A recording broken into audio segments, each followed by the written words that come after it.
Si vous me suivez pendant 5 ans et que vous avez encore besoin que je chasse un démon hors de vous, j'ai échoué envers vous. Si vous me suivez pendant 5 ans et que vous avez encore besoin que je prie pour vous chaque fois que vous êtes malade, j'ai échoué envers vous. Malheureusement, c'est le système que nous avons en Afrique. Et ainsi, pendant 20 ans, quelqu'un continue de crier « Papa, papa, papa ». S'il a mal à la tête, papa doit prier. Pour la moindre petite chose, papa doit venir chez lui avec de l'huile dans un grand bocal et papa fait un rituel en versant de l'huile autour de sa maison. Nous avons donc des chrétiens bébés pendant 20 ans et papa vous gardera ainsi pour que papa reste pertinent parce que papa est complexé.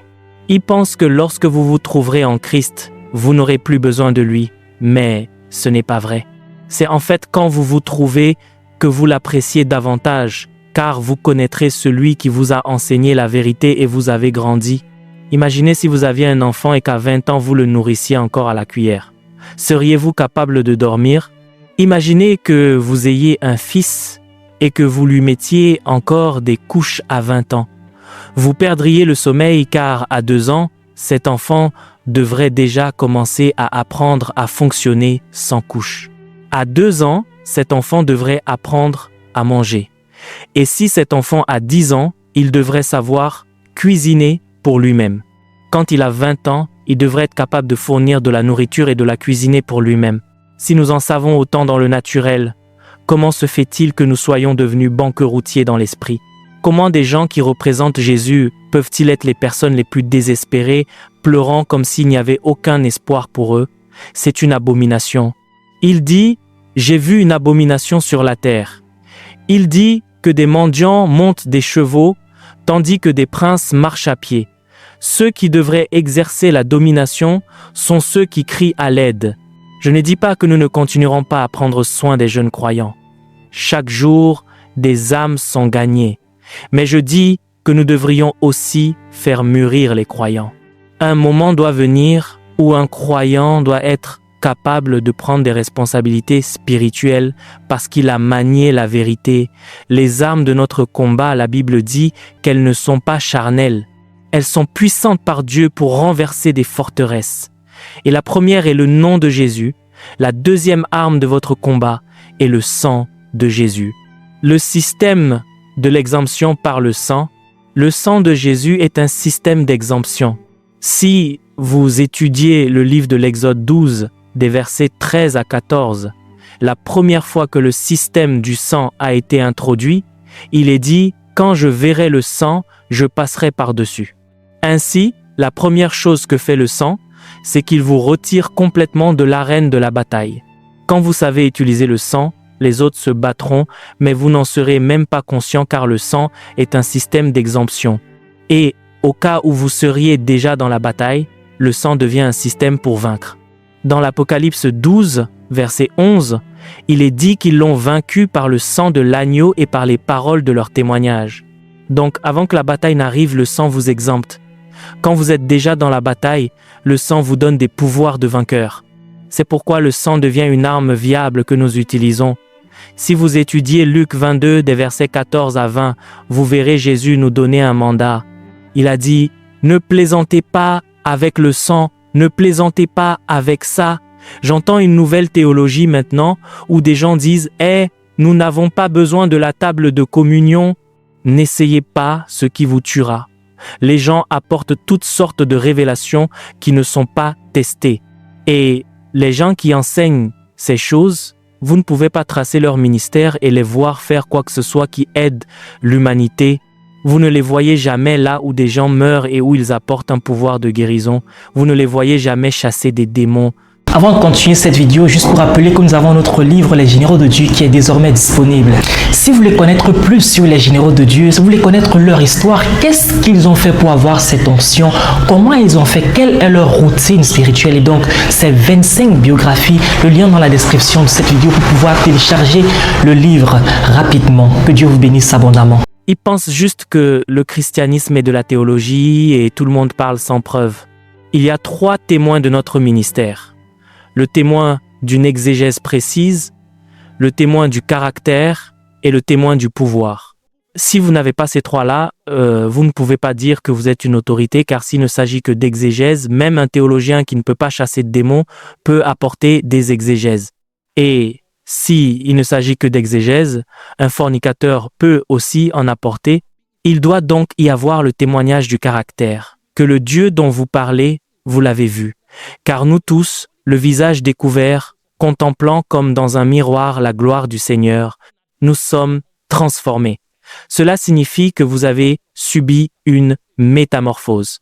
Ensuite, votre doctrine doit être juste, car dans les derniers jours, il y aura des esprits séducteurs et des doctrines de démons. Et puis, vous devez avoir le pouvoir de prouver, car le Saint-Esprit soutient la vérité.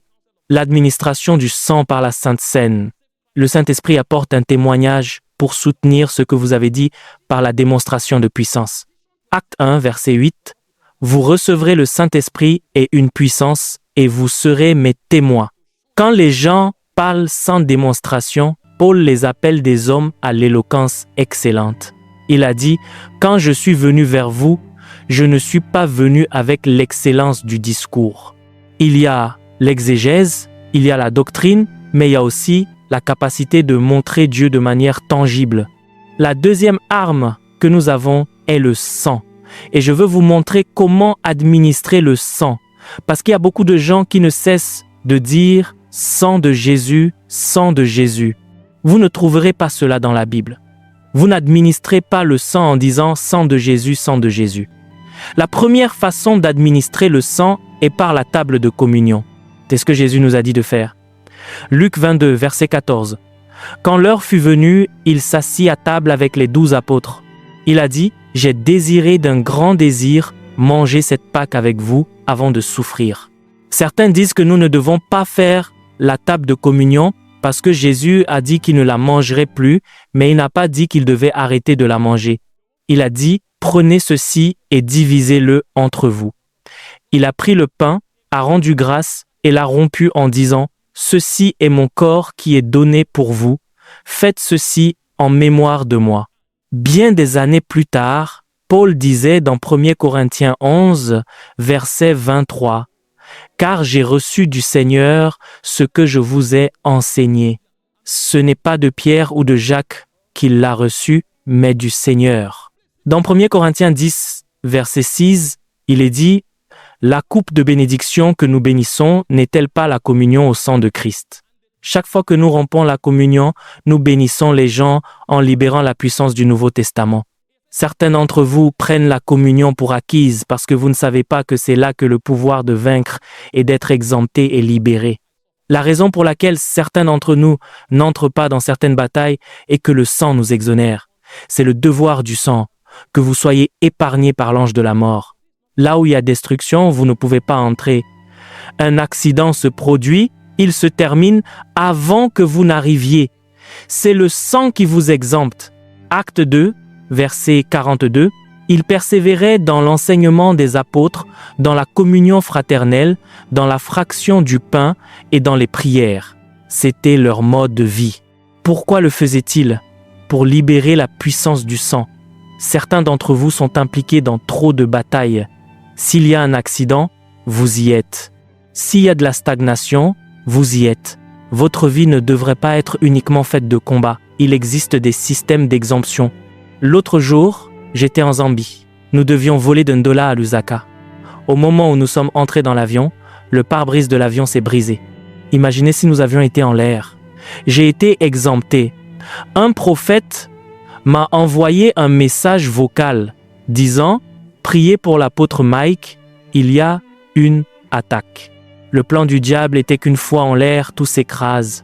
Mais j'ai été exempté. Une autre fois, je voyageais par la route vers Enugu. Des voitures juste devant nous venaient d'être braquées. Les voleurs venaient de finir quand nous sommes arrivés. C'est ce qu'on appelle l'exemption. Ce n'est pas chaque bataille que l'on combat. Certaines batailles doivent passer par-dessus vous. Quand des voleurs ont cambriolé toutes les maisons de ma rue, de la première jusqu'à la fin, ils ont sauté ma maison. Ils ne l'ont pas vue. C'est l'exemption de Dieu. Si vous devez combattre chaque bataille vous vous épuiserez. Je prophétise sur quelqu'un, le pouvoir d'exemption reposera sur votre vie.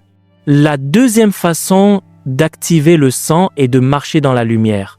1 Jean 1, verset 7 dit « Si nous marchons dans la lumière, comme il est lui-même dans la lumière, le sang de Jésus nous purifie. » Pourquoi pensez-vous que nous affrontons Satan? Il n'a aucun dossier contre nous. L'acte dont les ordonnances nous condamnaient a été cloué à la croix. Le péché de mon grand-père n'est plus à mon nom, il est en Christ. Celui qui est en Christ est une nouvelle créature. Toutes choses sont devenues nouvelles. C'est pourquoi nous sommes audacieux. Je vis dans le repos. Les bénédictions de Dieu m'ont dépassé. Ce pourquoi les gens prient, nous ne le connaissons pas. Nous dépensons des millions par semaine pour le ministère et nous ne savons pas comment cela vient. J'ai été exempté de cette prière. Je vous enseigne comment gagner votre âme. Il rompait le pain de maison en maison, c'est ainsi qu'il s'activait. Merci d'avoir regardé cette vidéo. N'oubliez pas de télécharger notre livre Les Généraux de Dieu pour davantage connaître l'histoire de ces généraux de Dieu. C'est plus de 100 histoires inspirantes, 25 biographies à l'intérieur. Que Dieu vous bénisse abondamment.